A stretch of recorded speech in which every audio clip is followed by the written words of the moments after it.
نبی پاک علیہ الصلوۃ والسلام فرماتے ہیں سب سے بڑی حکمت اللہ کا خوف ہے، اور فرمایا جب آدمی رب سے ڈرتا ہے تو اللہ اس کی زبان پر حکمت کے چشمے جاری کر دیتا ہے، دانائی ملتی۔ جب بندہ اللہ سے ڈرتا ہے، خوف خدا کے ساتھ فیصلے کرتا ہے تو اس کے فیصلے درست ہوتے ہیں، اللہ اسے نور بصیرت عطا کرتا ہے۔ اور نبی پاک علیہ الصلوۃ والسلام نے فرمایا مومن کی فراست سے ڈرو، یہ ترمذی میں موجود ہے، مومن کی فراست سے ڈرو، کیوں؟ فَإِنَّهُ يَنظُرُ بِنُورِ اللَّهِ۔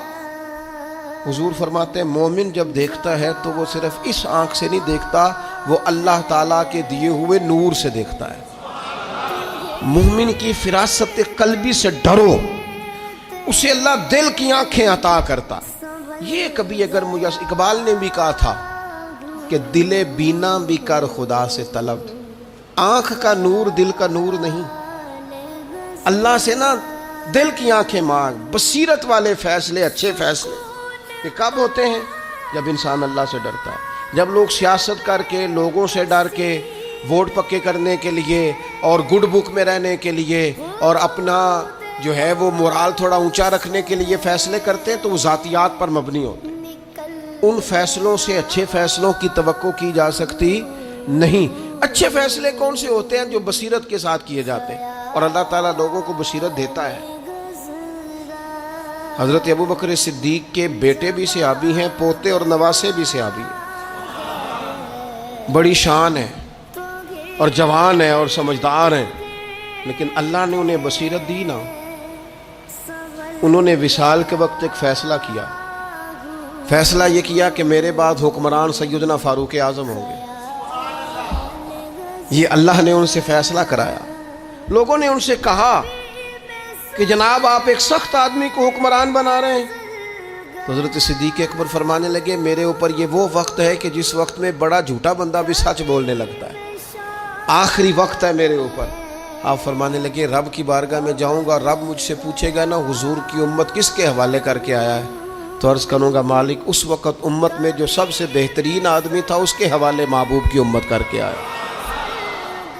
پھر حضرت ابو بکر کا یہ فیصلہ کیسا فیصلہ تھا کہ اسلامی سلطنت 24 لاکھ مربع میل تک پہنچ گئی۔ پھر ظالم ڈرتا تھا ظلم کرتے ہوئے، گھبراتا تھا، جرت نہیں کرتا تھا۔ پھر سیدنا فاروق اعظم رضی اللہ تعالیٰ عنہ دن رات ایک کر دیا۔ وہ کیا فیصلہ تھا کہ جس نے اس امت کو آج تک ان فیصلوں کی روشنی سے نور دیا ہوا ہے۔ اپنی اچھے فیصلے زندگی میں اچھے، ایک فیصلہ ہی ہوتا ہے جو انقلاب برپا کر دیتا ہے، اور کئی دفعہ سب لوگ کچھ اور کہہ رہے ہو۔ وہ قائد اعظم محمد علی جناح نے گاندھی سے ایک دفعہ کہا تھا، اس نے کہا تھا گاندھی تیری اور میری سیاست میں ایک فرق ہے، تو گاندھی کہنے لگا وہ کیا فرق ہے؟ تو قائد اعظم کہنے لگے تو پہلے دیکھتا ہے کہ قوم کا مزاج کیا ہے، تو اس حساب سے فیصلہ کرتا ہے، میں یہ نہیں دیکھتا، میں دیکھتا ہوں کہ قوم کے لیے ٹھیک کیا ہے، میں وہ فیصلہ کر دیتا ہوں، میرا رب پھر وہی قوم کا مزاج بنا دیتا ہے۔ ہمارے ہاں بہت سارے لوگ ایسے ہیں جو دیکھتے ہیں آج کل کون سا پتہ پھینکنا ہے، وہ پتہ پھینک دیتے ہیں۔ جو لوگ لیڈر ہوتے ہیں نا، قائد ہوتے ہیں، وہ ماحول کے مطابق بات نہیں کرتے، وہ حکمت کے مطابق بات کرتے ہیں۔ اگر کسی کو اس بات سے بدعزمی ہو تو ہو جائے، وہ سمجھتے ہیں کہ وقت آئے گا کہ یہی فیصلہ مؤثر ہوگا۔ اب حضرت عمر کی باری آئی نا جب، تو میرے نبی پاک علیہ السلام نے فرمایا میرے عمر کی زبان پر اللہ نے حق جاری کر دیا ہے۔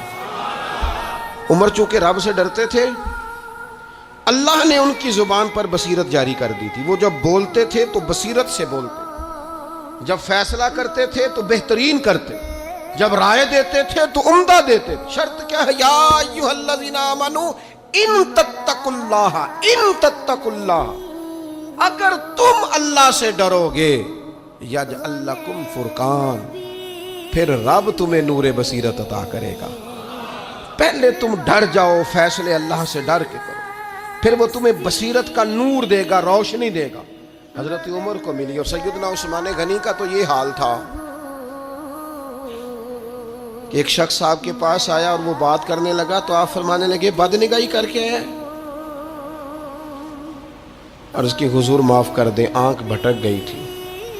حضرت سیدنا عثمان غنی کہنے لگے تیری آنکھوں میں مجھے زنا کے اثرات نظر آ رہے تھے، اور تو دوسروں کی شکایتیں کر رہا ہے، دوسروں کے پردے کھول رہا ہے، حالانکہ اپنا تیرا یہ حال ہے۔